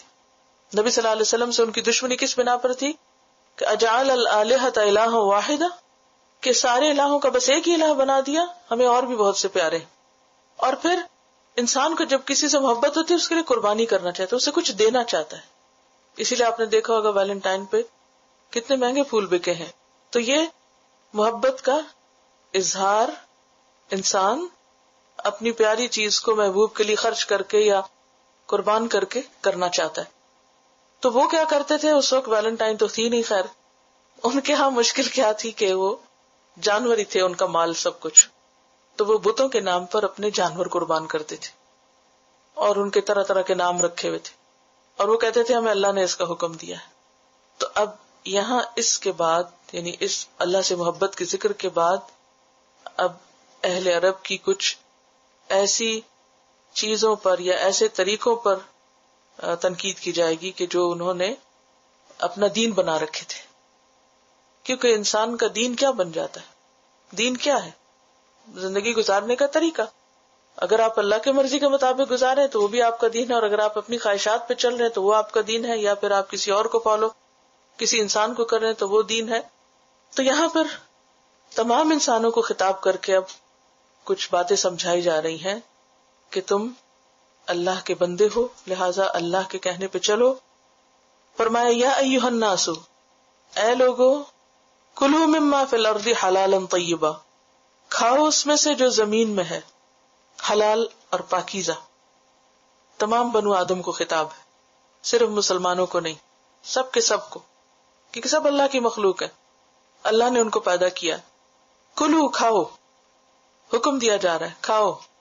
کھانا جو ہے یہ بعض اوقات واجب ہوتا ہے، یعنی فرض ہوتا ہے. کب؟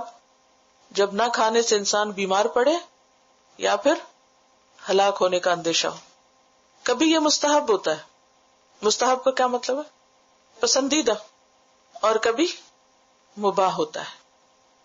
یہ اللہ کی رحمت ہے کہ اس نے اپنے بندوں کو پیدا کیا، اور اس کی رحمت کا نتیجہ کیا ہے کہ وہ کیا چاہتا ہے کہ اس کے بندے اس کی دی ہوئی نعمتوں سے فائدہ اٹھائیں. کیونکہ بعض ادیان کیا سکھاتے ہیں کہ خود کو نعمتوں سے دور رکھو، تو دین اسلام کیا کہتا ہے؟ یہ ساری نعمتیں اللہ نے پیدا کی ہیں، اللہ کی نعمتوں سے فائدہ اٹھاؤ. اے لوگو کھاؤ پیو. کیا کھاؤ؟ مما فی الارض، اس میں سے جو زمین میں ہے.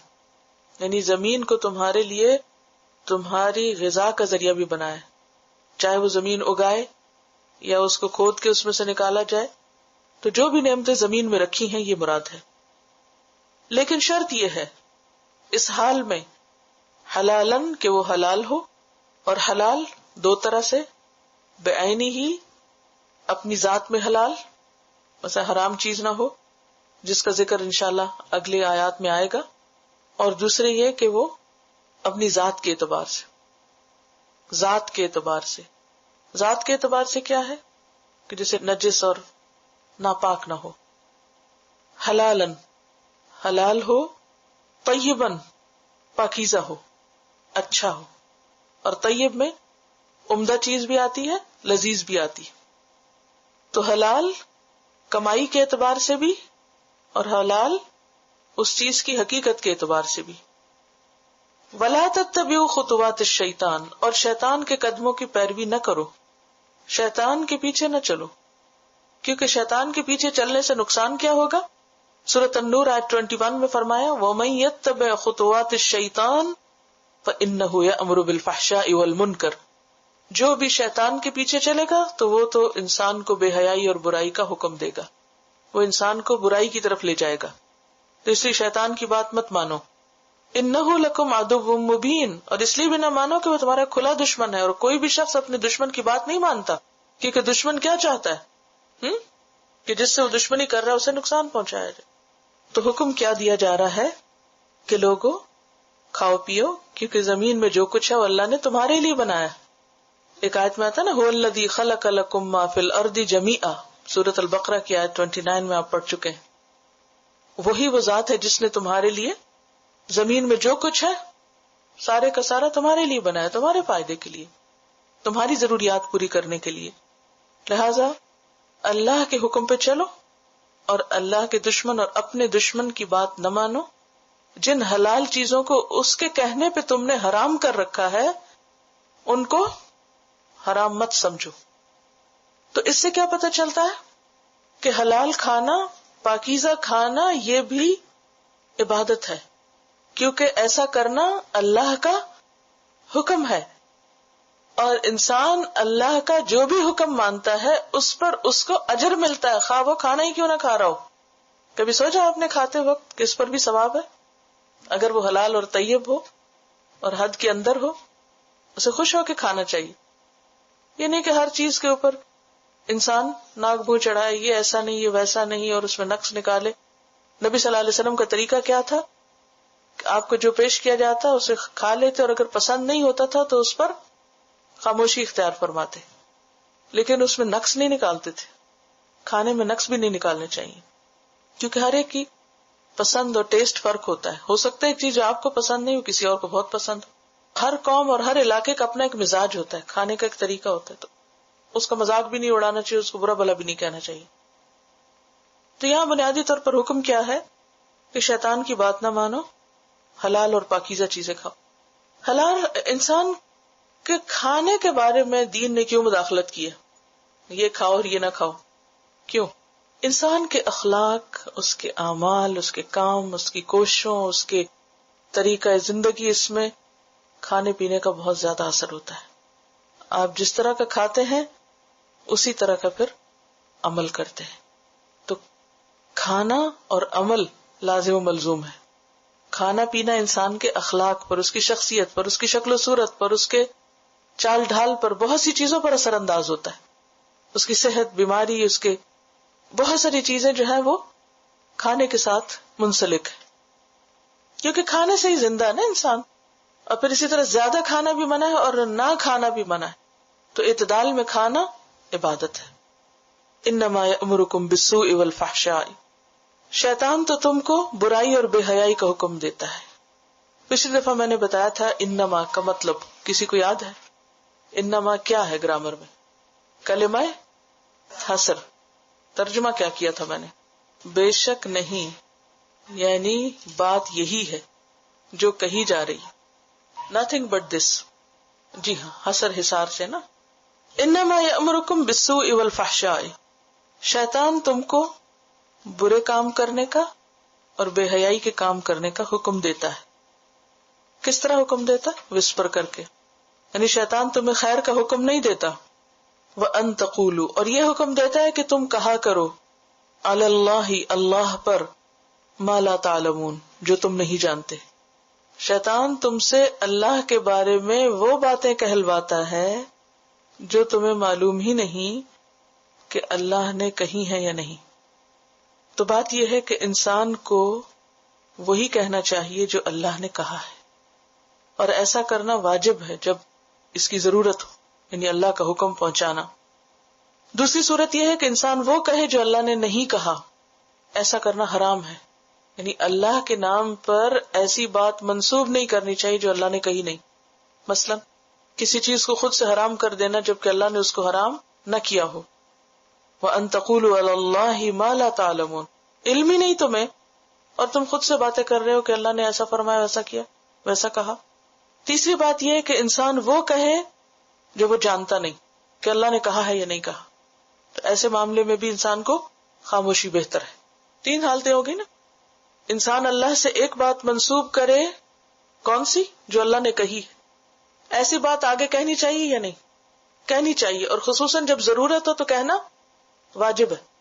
دوسری صورت، انسان وہ بات کہے جو اللہ نے نہیں کہی اور اللہ کے نام لگا کے کہے اور اسے پتا ہے کہ اللہ نے نہیں کہی. ایسا کرنا کیا؟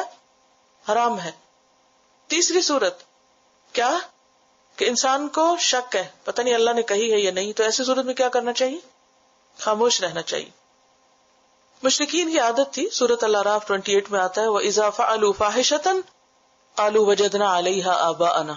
جب وہ کوئی بے حیائی کا کام کرتے ہیں تو کہتے ہیں، دلیل کیا دیتے ہیں؟ کہ ہمارے باپ دادا ایسا کرتے تھے. وَاللَّهُ أَمَرَنَا بِهَا، اور اللہ نے ہمیں اس کا حکم دیا. حالانکہ اللہ نے تو کہیں بے حیائی کا حکم نہیں دیا. قُلْ إِنَّ اللَّهَ لَا يَأْمُرُ بِالْفَحْشَاءِ، کہہ دیجئے کہ اللہ کسی بے حیائی کا حکم نہیں دیتا. أَتَقُولُونَ عَلَى اللَّهِ مَا لَا تَعْلَمُونَ، جو تم جانتے نہیں، یعنی جو اس نے کہی نہیں. سورۃ النحل میں آتا ہے 116 ان الذین یفترون علی اللہ الکذب لا یفلحون، بے شک وہ لوگ جو اللہ پہ جھوٹ گھڑتے ہیں وہ کبھی فلاح نہیں پا سکتے. کیا سیکھا اس آیت سے آپ نے؟ کیا کرنا چاہیے اور کیا نہیں کرنا چاہیے؟ سب سے پہلی بات یہ کہ شیطان کی بات نہیں ماننی چاہیے، کیونکہ شیطان برائی اور بے حیائی کا حکم دیتا ہے. دوسری بات یہ کہ بغیر علم کے باتیں نہیں کرنی چاہیے. اللہ کے ریفرنس سے صرف وہ بات کرنی چاہیے جو یقینی طور پر آپ کو معلوم ہو کہ اللہ نے فرمائی. کیونکہ کچھ لوگ کیا کرتے ہیں، یہ قرآن میں لکھا ہے، حالانکہ قرآن میں کہیں نہیں ہوتا. صرف دھوس جمانے کے لیے، لوگوں پر اپنا رعب جتانے کے لیے کہ ہم اب قرآن پڑھتے ہیں تو معلوم نہیں کتنے علامہ ہو گئے، لہذا ہر محفل میں اور ہر جگہ بے سوچے سمجھے قرآن کو کوٹ کرتے رہتے ہیں، حالانکہ قرآن میں وہ بات ہوتی کوئی نہیں. ایسا کرنا بہت بڑا جرم ہے، کبیرہ گناہ ہے. کیا کبیرہ گناہ ہے؟ میں کیوں اس پہ سٹریس کر رہی ہوں، کیوں آپ سے پوچھوا رہی ہوں کہ ایسا نہ کیا جائے. یہ بہت بڑا جرم ہے. اگر آپ کو یقین ہے، واقعی پتہ اللہ نے کہا ہے، تو آپ آگے کہیے، اور خصوصاً اگر ضرورت ہے تو ضرور کہیے، خواہ جان ہی کیوں نہ جائے. کئی لوگوں کو حق کے کہنے میں جان بھی دینی پڑی تھی. نمبر 2، شک ہے، پتہ نہیں کہا ہے کہ نہیں، پھر کیا کرنا چاہیے؟ چپ رہنا چاہیے. نمبر 3، پتہ ہے کہ کہا ہی نہیں، تو پھر بالکل خاموش رہنا چاہیے، کیونکہ ایسا کریں گے تو حرام ہو. سورۃ الاعراف 33 میں فرمایا انما حرم ربی الفواحش ما ظہر منها وما بطن، اور اس کے علاوہ بہت سی چیزوں کا ذکر کر کے آگے فرمایا وَأَن تَقُولُوا عَلَى اللَّهِ مَا لَا تَعْلَمُونَ. اللہ نے اس کو بھی حرام قرار دیا ہے کہ تم اللہ کے بارے میں وہ کہو جو اس نے نہیں کہا. کیونکہ دور جاہلیت میں انہوں نے اپنی مرضی سے چیزوں کو حرام کر لیا تھا اور کہا یہ اللہ نے کہا ہے ہم کو کہ یہ اور یہ چیز حرام ہے. حالانکہ حرام کا اختیار تو اللہ نے اپنے نبی کو بھی نہیں دیا کہ جس چیز کو اللہ نے حلال کیا وہ پیغمبر بھی اپنی مرضی سے حرام کر دے. ایسا نہیں کیا جا سکتا، ایسا کرنا جرم ہے. سورۃ النحل 116 میں آتا ہے وَلَا تَقُولُوا لِمَا تَصِفُ أَلْسِنَتُكُمُ الْكَذِبَ هَذَا حَلَالٌ وَهَذَا حَرَامٌ، اور نہ تم کہو جو تمہاری زبانیں گھڑتی ہیں. کیا؟ جھوٹ میں سے کہ یہ حلال ہے اور یہ حرام. تو حلال اور حرام کا معاملہ سمپل نہیں ہے. کسی انسان کو اختیار نہیں کہ اپنی مرضی سے فتوے دینا شروع کر دے. کچھ لوگوں کی عادت ہوتی ہے بات بات پہ لفظ حرام بولتے, حرام حرام حرام حرام. اللہ کے بندے رک جاؤ, سوچ سمجھ کے بولو. ایسا کرنا اگر ناحق ہوا تو وہ حرام ہے, جو تم کر رہے وہ حرام ہے, کہ نہ حرام کو تم حرام قرار دو. اور اسی طرح حرام چیزوں کو حلال بھی نہیں کہہ سکتے. جو چیز پتہ ہے کہ حرام ہے تو اس کو حرام ہی کہنا چاہیے. تو یہ بہت احتیاط کا معاملہ ہے, اور شیطان اس راستے سے انسان کو ورغلاتا ہے. وَإِذَا قِيلَ لَهُمْ, اور جب ان سے کہا جاتا ہے اتبعوا, پیروی کرو. حلال حرام کے معاملے میں کیا کرنا چاہیے؟ پیروی کرنی چاہیے. کس کی؟ ما انزل اللہ, اس کی جو اللہ نے اتارا. قالو, تو جواب میں کیا کہتے ہیں؟ بل, رادر, بلکہ. نتبع ما الفینا علیہ آباءنا, ہم تو پیروی کریں گے اس چیز کی جس پر ہم نے اپنے باپ دادا کو پایا. ہم اپنے باپ دادا کی پیروی کریں گے. اولو کان آباؤہم لا یعقلون شیئا ولا یہتدون, کیا پھر بھی وہ اپنے باپ دادا کی پیروی کریں گے اگرچہ ان کے باپ دادا نہ عقل رکھتے ہوں اور نہ ہدایت پر ہوں. گویا باپ دادا کی پیروی تو منع نہیں, لیکن کیا منع ہے؟ اس صورت میں پیروی منع ہے جب ان کے پاس علم نہ ہو اور عقل نہ ہو, ان کی بات میں کوئی لاجک نہ ہو, کوئی ریزننگ نہ ہو, نمبر 1. اور نمبر 2, ان کو ہدایت یا دین کا کوئی علم نہ ہو, پھر ان کی پیروی نہیں کرنی چاہیے. جہاں ماں باپ کی اطاعت لازم ہے ہم پر, ماں باپ کی بات ماننی چاہیے یا نہیں؟ بڑوں کی بات ماننی چاہیے نا, لیکن کب نہیں ماننی چاہیے؟ جب ان کی بات اللہ کے حکم کے خلاف ہو, لا یہتدون, ان کے پاس دین کا کوئی علم نہ ہو اور وہ غلط بات کہہ رہے ہوں تو نہیں ماننی چاہیے. نمبر 2, جب ان کی بات میں کوئی لاجک نہ ہو, بے عقلی کی بات کر رہے ہوں. مثلاً اگر ماں باپ بچے کو کہیں کہ جاؤ تم آگ میں کود جاؤ, تو وہ یہ کہہ کے نہیں کود سکتا کہ میرے ماں باپ نے کہا ہے. کیوں؟ کس کے خلاف ہے؟ یہ عقل کے خلاف ہے. ایک مرتبہ نبی صلی اللہ علیہ وسلم کے کچھ صحابہ جو تھے وہ کسی ایکسپیڈیشن پہ تھے, تو ان کا جو لیڈر تھا اس نے ان کو کہا کہ آگ میں کود جاؤ, تو وہ نہیں کودے.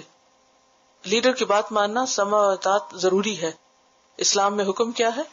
اپنے سینئر کی, اپنے کمانڈر کی, اپنے لیڈر کی بات مانو, خواہ تمہاری مرضی کے خلاف ہو. لیکن کب نہ مانو؟ جب وہ اللہ کے حکم کے خلاف. تو جب وہ واپس آ رہے انہوں نے بتایا تو آپ نے کہا اگر تم اس کی بات مان لیتے تو تم سب آگ میں جاتے. وہ بھیجنے والا بھی اور کودنے والے بھی غلط چیز پر. تو ایسا حکم نہیں ماننا چاہیے, نہ ماں باپ کا نہ کسی لیڈر کا, کہ جو اللہ کے حکم کے خلاف ہو, یا پھر آپ کو اللہ کا حکم تو نہیں پتا مگر اس بات میں کوئی ریزن ہی نہیں, لاجک ہی نہیں, کوئی عقل کی بات نہیں. کیونکہ بعض اوقات ماں باپ ہوتے ہوئے, بڑے بڑے ہوتے ہوئے بالکل کم عقلی کی بات کرتے ہیں. یعنی بڑے ہونے کا مطلب یہ نہیں, لیڈر ہونے کا یا ماں باپ یا استاد یا کوئی بھی بزرگ یا شیخ یا عالم ہونے کا یہ مطلب نہیں کہ پھر آپ آنکھیں بند کر کے اندھی تقلید شروع کر دیں اور ان کی ایسی باتیں بھی ماننے شروع کر دیں جن کے پیچھے کوئی عقل کی بات نہیں.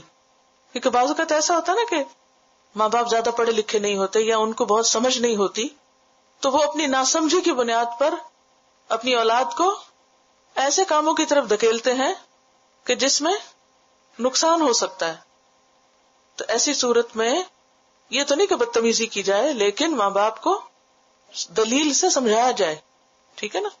تو اس سے آپ کو یہ بھی پتہ چل جائے گا کہ اطاعت کی حدود کیا ہے. اصل میں قرآن کی ایک ایک آیت کے اندر سمندر چھپا ہوتا ہے, اور آپ کا وقت اتنا کم ہے کہ ساری باتیں ہو نہیں سکتی. بہرحال عقل جو ہوتی ہے 2 طرح کی ہوتی ہے, ایک عقل رشد اور ایک عقل ادراک. بعض ماں باپ یا بڑے آبا, کیونکہ ماں باپ کا میں بار بار لفظ اس لیے لے رہی ہوں, آبا کا ذکر اللہ نے خود کیا. بعض آبا جو ہوتے ہیں وہ دنیا کے معاملے میں بڑے سمجھدار ہوتے ہیں, کہاں سے پیسے کمانے, کہاں خرچ کرنے سے بڑی سمجھ ہوتی ہے ان کو, لیکن دین کے معاملے میں بالکل نل کورے, کچھ پتہ نہیں. اب اگر اولاد دین کی طرف آتی ہے تو وہ کیا کرتے ہیں, اس کو روکتے ہیں. اب ماں باپ ان کو کیا کہتے ہیں, ہم ماں باپ ہیں, ہمارا حق زیادہ ہے، ہماری مانو، اور یہ تمہارا دین تم کو یہ سکھاتا ہے کہ ہماری نہ مانو. تو ایسے میں بچے کنفیوز ہو جاتے ہیں اب کس کی مانے اور کس کی نہ مانے. اگر ماں باپ کی نہیں مانیں گے تو ناراض ہوں گے تو اللہ تعالیٰ کہیں ناراض نہ ہو جائے. تو ایسی صورت میں کیا ہونا چاہیے؟ پھر انسان کو یہ دیکھنا چاہیے کہ کیا وہ جو کہہ رہے ہیں یہ تدون کی اس میں آتا ہے، یا یہ ہے کہ جو وہ کہہ رہے ہیں وہ عقل رشد جو انسان کو سیدھے رستے کی طرف لے جاتی ہے، فائدے کی طرف لے جاتی ہے، اس میں آتا ہے. اور اگر نہیں آتا تو پھر بات نہیں مانی جائے گی، اور ایسا نہ ماننا کوئی اللہ کی نافرمانی اور ناراضگی کا سبب نہیں ہوتا. اور یہ اس وجہ سے بھی یہاں اتنی شدت کے ساتھ کہا گیا کہ جن لوگوں کے پاس حق نہیں ہوتا نا تو ان کی دلیل کیا ہوتی ہے؟ ہم نے بڑوں کو ایسے ہی دیکھا.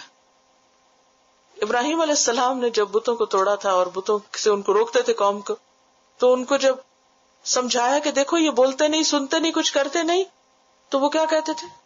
چپ، کوئی جواب نہیں. عقل سمجھ آنے لگتی لیکن کہتے نو ہمارے باپ دادا ایسے کرتے تھے لہٰذا ہم ایسے کریں. یہ کوئی دلیل نہیں ہے کہ ہم نے بڑوں کو یہ کرتے ہوئے پایا. اور ویسے اگر دیکھا جائے تو دنیا کے معاملات میں ہم کتنا بڑوں کے طریقے پہ چل رہے ہیں. کیا ہم وہی پہنتے ہیں جو ہمارے بڑے پہنتے تھے؟ وہی کھاتے ہیں جو ہمارے بڑے کھاتے تھے؟ وہی کچھ پکاتے ہیں؟ وہی پڑھ رہے ہیں جو ہمارے بڑوں نے پڑھا؟ ہم اسی طرح کے گھروں میں رہتے ہیں جس میں بڑے رہتے تھے، ان حویلیوں میں اور انہی گھروں میں. کس معاملے میں بڑوں کی پیروی ہے؟